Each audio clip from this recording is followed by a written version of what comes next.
We've seen a lot of volatility in U.S. Treasuries recently. The yield on the 10-year sitting at levels we haven't seen since 2007. So how are the corporate credit markets holding up amid all this turmoil? Joining us now to discuss, Ben Chim, Vice President and Director and Head of High Yield Team at TD Asset Management. Ben, great to have you back on the show.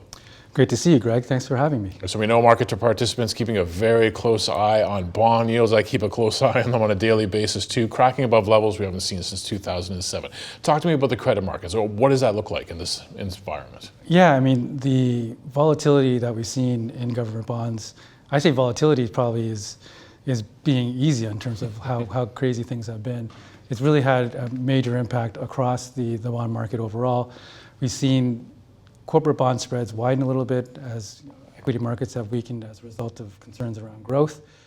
But, I would say that generally speaking, things have been quite calm in the corporate bond market, all things considered, particularly over the last two months or so, and spreads have remained sort of range bound, and liquidity continues to be quite solid. And there really are two main reasons why the bond market has been so sanguine despite all the volatility in government bonds. The first is the stronger economy, the resiliency of the U.S. economy and the global economy for that matter, has given corporations a lot of time to adjust to what is, a more challenging funding backdrop, a more challenging cost backdrop. And so what that has meant is they've reduced their expenses, they've been able to adjust their spending profile accordingly and their debt profile accordingly, and they have situations now where their credit profile has really kind of held up well despite weaker earnings going forward. And so that's given the bond market a lot of confidence that, there probably isn't going to be a blow up in the corporate bond space, probably isn't going to be a lot of dislocations like what we've seen in previous downturns. So that's the first thing. The second is the supply-demand picture remains quite favorable in favor of corporate bonds overall, and particularly investment grade. And so what I mean by that is, quite simply, there's still more buyers than sellers of corporate bonds. And flows have been fairly stable, especially considering that, performance in the bond market has been pretty weak this year. And I think that's a bit of a testament to the attractiveness of corporate bond yields overall. You're getting 6% yield for investment grade, you're getting 9% for high yield, so the long-term return profile looks appealing to many investors. Of course, having some exposure to interest rates for a diversified portfolio makes sense as well, and I think there's some value to that being in the investment grade market specifically, and having that in your portfolios, so that's helping demand. And then institutionally, higher bond yields really gives a lot of the pension funds, a lot of the insurance companies the ability to, immunize their cash flows going forward, and so there's demand from that. So the demand side of the equation is quite robust. On supply side, things are actually getting more constructive for corporate bonds, and that's because yields have moved up so much. So a lot of corporate bond issuers, if they had been thinking about issuing debt two months ago, well, now it's going to cost them 50 basis points, 75 basis points more. If you're an issuer with good liquidity, you have good credit quality, you can afford to wait and see if there's a better opportunity down the road to do that. And so the outlook for issuance going forward for the rest of this year is probably going to be lower, and that's going to be supportive for the corporate bond market as well. So those are the two main factors really kind of keeping spreads relatively sanguine amidst all the volatility. It's really interesting dynamics in the market. If that is our backdrop, what sectors in the corporate bond market start to look attractive here? Yeah, I mean, a lot of the concern, of course, is that things are going to get weaker. And so because of that, there are sectors that have become quite interesting going forward. We rely really heavily on the deep credit research that we do on the corporate bond space to find opportunities.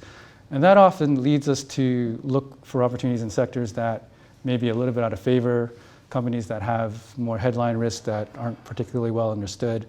One of the sectors that is quite out of favor right now is the real estate sector, the REIT sector specifically, right? You've got higher interest rates really impacting the values of their underlying assets. You have a office property sector, a commercial real estate sector that really is quite dislocated and quite a mess right now. We've generally been avoiding the office property space. I think there's a lot more questions than answers there. But where that has created pockets of value is in areas like retail real estate, industrial REITs.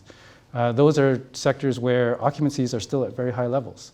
They're seeing good growth in terms of the rents. In situations where leases have come up, they've been able to renew them at levels that are at or above inflation, sometimes even in the double-digit level. And so earnings have been solid. Cash flows have been very steady. And the BBB minus type investment grade REITs in those two spaces have been able to steadily improve their balance sheets. And we think that will continue.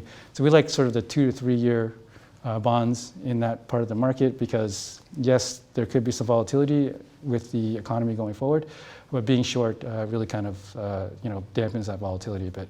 So that's an opportunity that we see. The pipeline space is pretty interesting as well, and I've talked about that a few times. But it's kind of like a tale of two markets, right? And where we see the sweet spot is in that double B, single B part of the market. There you have management teams that are quite solid. You have assets that are fairly high quality, but companies that still need to invest in their business and grow and improve their balance sheets. And so we see steady improvement there given the cash flows they're getting from strong oil prices. And conversely, we're actually a little bit more nervous, a little bit more cautious on the higher quality pipes. So the triple B pluses, the A minuses, those credits, those companies have the balance sheet where they want it to be. And so there's going to be very little improvement there. They're using most of their cash flows towards shareholder returns, towards M&As, and so we're a little bit more nervous about that. When you look at opportunities moving further down the spectrum, deep into the high yield market, what we like is defensives over cyclicals. So sectors like hospitals, consumer products, utilities, teleco, that's all underperformed versus cyclicals this year. We've seen it on the stocks. We're seeing it a bit on the credit as well. And I think that creates opportunities because of, particularly on the bond side, stable and predictable cash flows are very important. And so we like the opportunities that the defensive sectors present. And then on the metals and mining side, there are some interesting opportunities as well. Again, a sector that's disappointed a little bit because of the weaker growth in China than many had expected.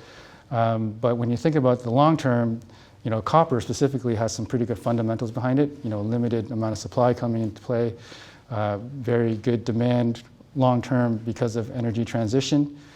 So a lot of these B plus, double B minus copper issuers, they have bonds yielding between 8 to 10%. They're generating good free cash flow and they're continuing to improve their balance sheets. So those, I would say, are some of the areas where we see the best value right now. Right now, so obviously there's some potential there. What would the risks be overall? It would just be the credit environment and this continued, push higher in yield? Yes, absolutely. As yields rise and as the economy slows down, most of the companies are strong enough that we're looking at to withstand that, but certainly if things fall weaker than expected and something breaks, which often happens when financial conditions get tighter, you could see those kind of sectors underperform because of how cyclical they are.